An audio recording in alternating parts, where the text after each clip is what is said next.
The pontifical visit of Pope Leo XIV in Africa, today, Thursday, 23rd of April 2026, has officially come to an end. The 11-day tour, visiting 4 key African countries, has exposed the rich culture, spiritual profile of Africa, and also the acculturation of Africa regarding the Roman Catholic Church. Pope Leo XIV pontifical visit began in Algeria. When he landed in Algeria, he had a warm welcome by the Christian faithful of Algeria, accompanied by the president of Algeria.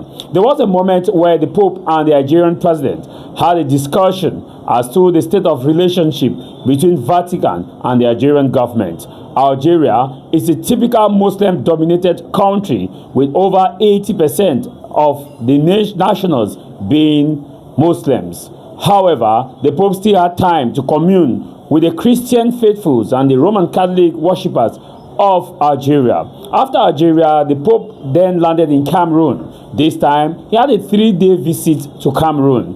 In his 3-day visit, the Pope was welcomed at the Yaoundé-Simalène Airport by the Prime Minister of Cameroon, the head of government, Chief Dr. Joseph Jangote. Then, the Pope was received by the President of the Republic, Paul Biya. After their meeting and their address to the nation, the Pope now went to Bamenda, where he had a first stop in Bamenda to discuss on the Anglophone crisis, to also discuss with the Christians who have been facing a major crisis in the northwest and the southwest region that has claimed the lives of more than 6,000 people. In Bamenda, testimonies were given, and Christian faithful, other denominations also came and experienced the Pope visit, and also shared with the Pope a moment of reflection as to the crisis rocking the northwest and the southwest region of Cameroon.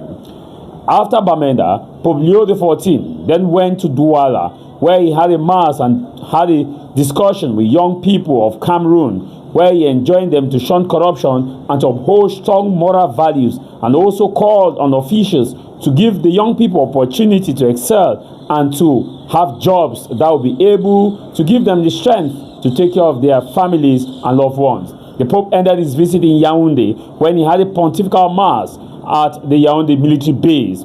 That mass experienced the presence of Cameroon's President Paul Biya. Then the Pope then headed to Angola. In Angola, it was an exciting trip in Angola, where the Pope was also received by the President of Angola. In Angola, the euphoria was as high as that of other African nations which the Pope has visited. After the Angola visit, the Pope had his stop, which is the last stop, in Equatorial Guinea.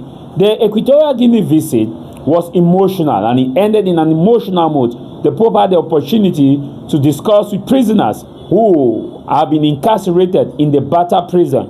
In the prison, the Pope called on them to uphold the values of Christ and to know that being in prison is not the end of their life, it is a stage of reflection.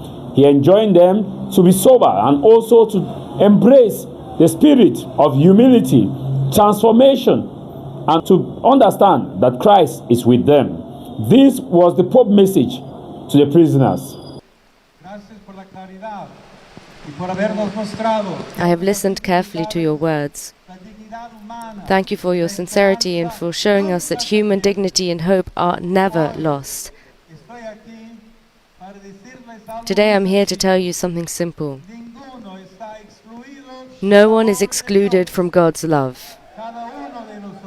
Each of us, with our unique stories, mistakes and sufferings, remains precious in the Lord's eyes.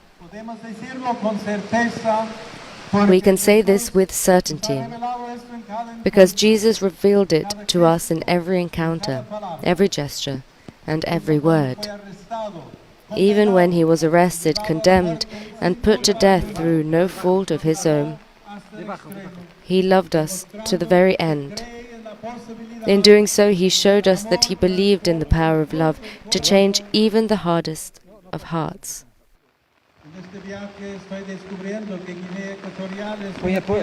On this journey, I have experienced Equatorial Guinea as a land rich in cultures, languages, and traditions. Your families, communities, and faith are a great source of strength for this nation. You too are also part of this country. The administration of justice aims to protect society. To be effective, however, it must always promote the dignity and potential of every person. True justice seeks not so much to punish as to help rebuild the lives of victims, offenders and communities wounded by evil. The visit of the Pope has come to an end in Africa, and in all of his trips, he talked about the respect of the rule of law, the respect of democracy, the respect of human values, and also opportunities be given for young Africans. But the million-dollar question is that, will some of the tyrants in Africa listen to what the Pope did give them? Will they listen, or will they go back to their normal mode to say that break time is over and continue with what they are used to? It remains a question to be answered by action in future.